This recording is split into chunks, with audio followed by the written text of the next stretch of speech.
샬롬, 류 선생의 구속사 천국열차, 유도순 목사님의 신구약 성경 파노라마를 낭독하는 시간입니다. 지금은 여호수아 파노라마의 부록편입니다. 큰 사, 적용 문제. 성경을 모범으로 사용하는 가장 큰 이유 중에 하나가 적용하기가 용이하다는 것이다. 아브라함처럼 우리도, 요나처럼 우리도 하고 직선적으로 적용시킬 수가 있는데 구속사적인 설교를 하려면 적용이 어렵다고 말한다. 지금이 그때가 아니라면 그때 그 사람에게 있었던 그 사건이 오늘의 회중들에게 어떤 의미가 있느냐 하는 것이다. 이미 말한 대로 모범적 설교 방법은 하나님의 주권보다는 인간의 책임에 강조점을 두고 있다.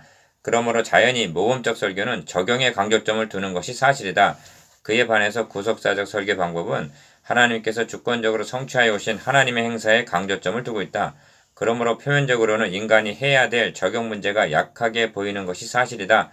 이 문제는 1930년대 화란에서 모범 측과 구속사 측 간에 벌어졌던 논쟁에서도 제기됐던 문제이다.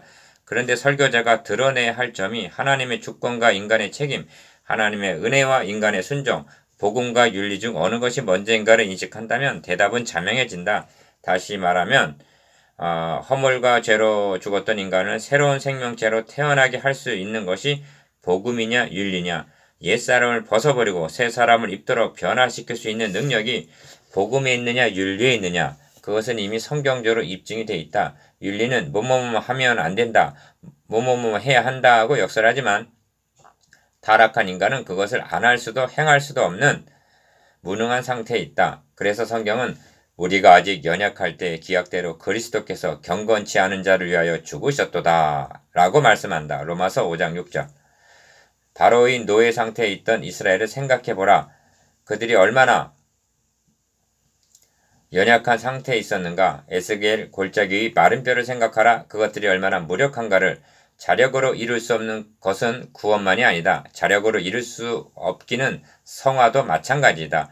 복음으로 거듭났어도 신령한 젖으로 자라가야만 한다. 그 영광의 풍성을 따라 그의 성령으로 말미암아 너희 속 사람을 능력으로 강건하게 하여야 한다. 에베소서 3장 16절.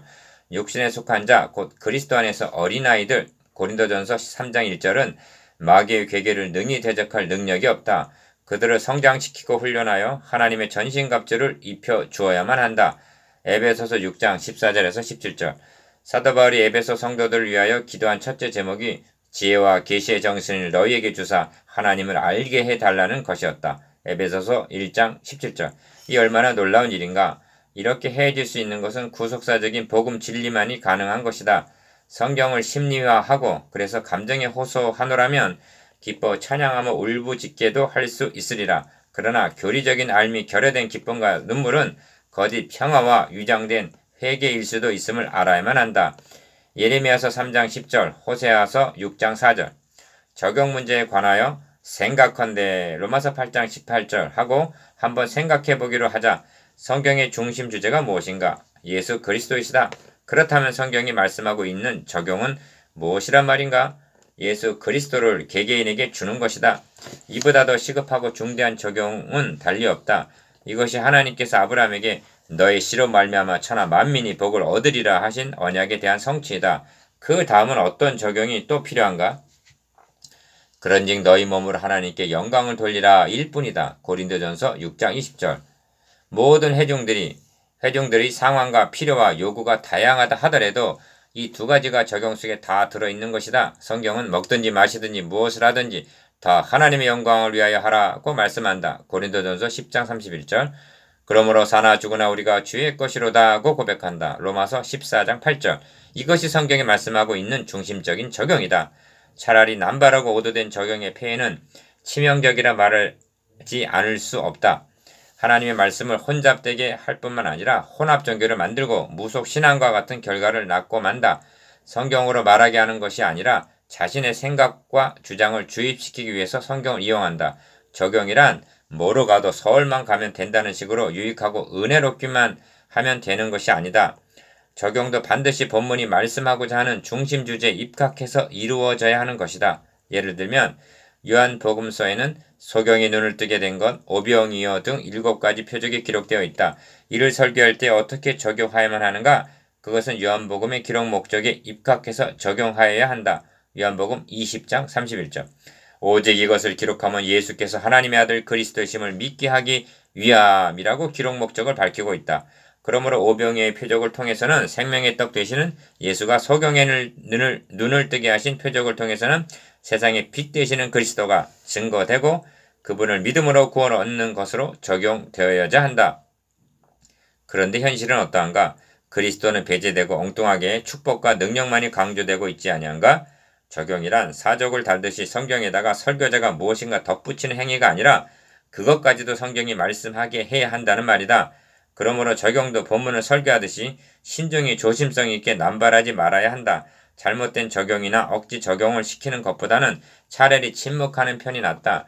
그렇다면 구속사적 설교 방법에 있어서 적용은 어떻게 시행되어지는 것인가?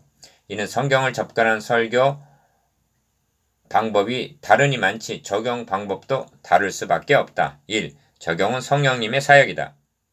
먼저 명심할 점은 적용시키는 일은 성령님의 사역이라는 점이다. 구속사역은 삼위 하나님의 사역이다. 성부께서는 계획하시고 성자는 성취하셨고 성령께서는 적용시키신다. 성부의 계획하심을 따라 성자께서 성취하신 후에는 성령님이 오셔서 적용시키는 사역을 전개하는 것이다.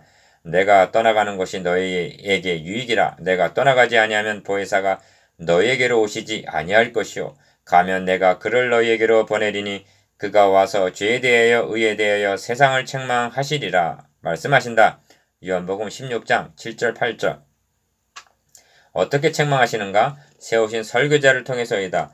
그러므로 설교 자체가 성령님의 사역이요 말씀의 사역자들은 이에 쓰임받는 도구인 것이다. 설교에 있어서 설명뿐만 아니라 적용까지도 성령님의 사역이다. 설교만이 아니라 지상의 교회가 수행하고 있는 모든 사역이 하나님의 영, 그리스도의 영이라 불리우는 로마서 8장 9절. 성령님이 수행하시는 적용적 사역임을 엄숙히 인정하여야만 한다. 적용 중에 최선의 것이 무엇이겠는가? 첫째는 자신이 철저한 죄인임을 깨닫는 일이다. 둘째는 너희도 진리의 말씀 곧 구원의 복음을 듣고 또한 믿어 약속의 성령으로 인치심을 받는 일이 아니겠는가? 에베소서 1장 13절. 이 엄청난 사역을 설교자가 회개하시오, 믿으시오, 거듭나시오 하고 적용시킨다고 해서 가능한 일이란 말인가? 이는 전적으로 말씀과 함께 역사하시는 성령님의 사역이시다. 그러므로 먼저 권하고 싶은 것은 적용시키려고 너무 급하게 하지 말 것을 권하고 싶다. 왜냐하면 하나님께서 당신을 설교자로 세우신 최우선의 목적이 모든 성도 중에 지극히 작은 자보다 더 작은 나에게 이 은혜를 주신 것은 측량할 수 없는 그리스도의 풍성을 이방인에게 전하게 하시고 영원부터 만물을 창조하신 하나님 속에 감추었던 비밀의 경륜이 어떠한 것을 드러내게 하려 하심이라에 있기 때문이다. 에베소서 3장 8절에서 9절. 그러므로 설교자는 오늘 이 설교를 통해서 어떻게 적용하여 결단하게 할까를 궁리하기 전에 측량할 수 없는 그리스도의 풍성을 어떻게 효과적으로 전할 수 있을까를 사모해야 하며 하나님 속에 감추었던 비밀의 경륜을 어떻게 하면 회중들에게 드러낼 수 있을까를 고심해야 하는 것이다. 적용은 그리스도의 풍성을 전하고 하나님의 비밀의 경륜을 드러내기만 한다면 필연적으로 따라오는 것이어야 한다. 이 말은 적용이 불필요하다거나 과소평가하는 말이 결코 아니다. 설교는 적용되어져야 한다. 다만 적용은 하나님께서 죄인들을 위하여 선수적으로 행해 주신 구속의 은총에 입각하여 행해져야 한다는 것이다. 그러므로 우선적인 것은 하나님께서 행해 주신 대사를 시편 71편 19절 또는 극히 아름다운 일 이사야서 12장 5절을 전해주는 것이 시급하고 여기에 역점을 두어야 한다는 말이다. 오늘날은 주객이 전도된 듯한 시대에 살고 있다. 하나님의 행사를 인식하는 데는 너무나 미흡한 채 자기가 잘 되고 자기가 복받는 자기 중심적인 신앙 양태가 적용이라는 미명하에 자행되고 있다. 그러므로 교회됨의 표시의 제일은 말씀이 올바르게 선포되고 있느냐의 여부에 달려있다. 설교자는 좌로나 우로나 치우침이 없이 지나치거나 모자람이 없이 더하거나 덜함이 없이 하나님께 받은 그대로 선포하는 일이 최우선적인 과제이다. 본문을 통하여 말씀하고자 하는 계시는 등한히 여긴 채 이런저런 간증 예화를 끌어들여 적용시키는데 안간힘을 쓰고 있다. 이 점에 관하여 사도 바울은 우리는 수단 사람과 같이 하나님의 말씀을 혼잡하게 하지 않고 오직 순전함으로 하나님께 받은 것 같이 하나님 앞에서와 그리스도 안에서 말하노라고 고백한다. 고린도 후서 2장 17절. 설교자의 위치는 회중들 앞에 있기 전에 하나님 앞과 그리스도 예수 안에 있음을 명심해야 한다.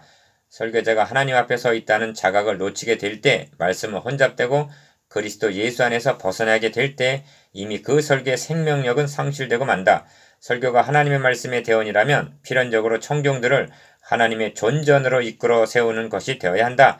그리하여 너의 발에서 신을 벗어라 라고 하신 대로 출애굽기 3장 5절 하나님의 주권 앞에 무릎을 꿇고 경외하는 자세로 말씀을 받게 하여야 한다. 이는 성령님의 사역이지 인간의 힘으로는 불가능한 일이다. 그러므로 설교자는 자신을 들어 하나님의 말씀을 선포케 하시고 선포되는 말씀과 함께 적용시키시는 성령님의 사역에 의존하는 자세가 무엇보다 기묘하다.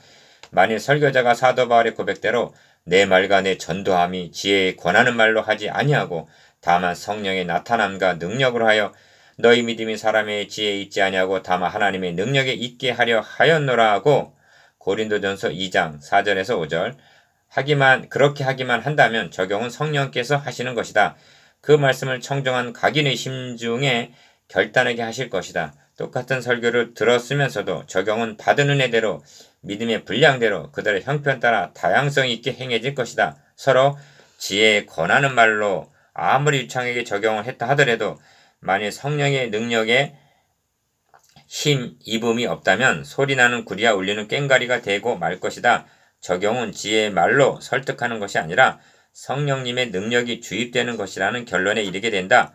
그러므로 설교자가 고심해야 할 것은 이는 우리 복음이 말로만 너희에게 이른 것이 아니라 오직 능력과 성령과 확신으로 된 것이니 라고 하신 데살로니가전서 1장 5절 설교자가 되게 해 주십사 하고 몸부림쳐야 하는 것이다. 하나님의 나라는 말이 있지 않냐고 오직 능력에 있기 때문이다. 고린도전서 4장 20절 한국교회가 적용을 하지 않았기 때문에 소금과 빛의 사명을 감당하지 못하고 있다는 말인가? 2. 본문을 통한 적용 설교자가 부딪히게 되는 첫 난관은 본문 선택이다. 성경이 모두 다 하나님의 말씀인 것은 분명하다. 그런데 그 많은 말씀 중에서 귀 있는 자는 성령이 교회들에게 하시는 말씀을 들을지어다. 계시록 2장 7절, 11절, 17절, 29절 하신 같이 성령께서 이 주일에 우리 교회에게 하시고자 하는 말씀은 오직 하나뿐이라는 마음으로 설교자는 본문 선택에 임하여야 한다. 그러므로 설교자에게 있어서 가장 중대한 책임은 본문 선택이라 해도 과언이 아니다. 적용은 중요시 여기면서 본문 선택의 중요성에 대해서는 경시하는 경향이 있다. 이는 설교자가 주어진 본문에 구속당하지 않기 때문이다. 본문을 읽어놓고 세상 이야기나 예와 간증 등으로 설교를 메꾸고 나중에 가서의 본문에 나오는 어떤 모범을 직선적으로 적용시켜 우리도 욥처럼 갑절의 축복을 받으시기를 축원합니다 라고 결론을 맺는다. 이것은 명백한 말씀에 대한 혼잡이다. 치명적인 것은 적용을 앞에서 말한 예화나 간증 등에서 도출해내는 행위이다. 이는 더 이상 하나님의 말씀을 대언하는 설교가 아니라 이런 식의 설교가 아니다. 이런 식의 설교를 한다면 본문 선택에 고심할 이유가 없다. 그보다는 어떻게 하면 멋진 예화나 은혜스러운 간증을 삽입하여 회중들을 감동시킬 수 있을까 하고 그것을 준비하느라고 고심하게 될 것이다. 그런 나머지 누구누구가 말하기를 하고 철학자나 유명인사들의 말을 인용한다. 그런 식의 설교의 적용이라면 구태여 성경을 본문으로 삼지 않아도 될 것이다. 논어나 명심 보감이나 심지어 심청전이나 삼국지를 들어서도 멋지고 감동적인 적용을 시킬 수가 있을 것이다. 천지만물을 창조하시고 주관하시는 하나님의 말씀이 철학자나 유명인사의 말을 빌어서 증거해야만 입증된단 말인가? 말씀의 수정도는 설교자에게는 이러한 융통성이 없다. 내가 너를 누구에게 보내든지 너는 가며 내가 너에게 무엇을 명하든지 너는 말할지니라. 예레미야서 1장 7절 말하라고 주신 말씀이 성경 본문인 것이다. 본문이 결정되었으면 거기에서 벗어날 수가 없는 것이다. 이 말은 본문만을 주석하듯 해야만 된다는 뜻이 아니다. 본문은 해석되어야 한다. 그 해석이 구속사적 방법이어야 한다는 것이다. 거기에는 통일성이 있고 전진성이 있음을 보았다. 예언이 성취로 그림자가 실체로 모형이 원형으로 나타나고 있는 것이다. 설교자는 이것을 드러내고 증거하라고 세움을 입었다. 그렇게 하려면 주어진 본문을 성경의 넓은 문맥과 구속사적 맥락에서 조망하게 된다. 그렇게 한다고 해서 본문을 이탈한 것이 아니다. 왜냐하면 본문을 성경의 통일성과 점진성 속에서 해석하고 있기 때문이다. 다시 말하면 창세기라는 출발역에서 계시록에는 종착역까지 놓여있는 구속사라는 궤도에서 이탈하지 않고 있기 때문이다. 그 본문은 거두절미한 독립된 말씀이 아니라 이러한 넓은 문맥 속에서 그 자리에 있는 것이다. 중요한 것은 본문의 중심 주제가 무엇인가를 놓치지 않는 데 있다. 본문에는 나무의 줄기와도 같은 주제가 있고 가지와도 같은 말씀도 있다. 본문을 통한 적용이란 중심 주제에 입각해서 행해져야만 하나님께서 하시는 그날의 적용이 된다는 말이다. 적용도 성경이 하는 것이지 설교자가 임의로 덧붙이는 것이 아니다. 3. 지정의적 적용. 적용이 어렵다거나 고심하게 되는 것은 설교를 본문 설명과 그에 따른 적용으로 이대별하려는 기존 설교 방법에서 기인한다. 설교는 설명과 적용으로 나눠지는 것이 아니다. 그것은 마치 설교를 듣는 회중들의 지정의를 나눌 수 없음과도 같다. 회중은 한 인격체이지 지정의적 집성체가 아니다. 그들은 설교를 들을 때 믿음이 발생하고 헌신을 다짐하게 된다.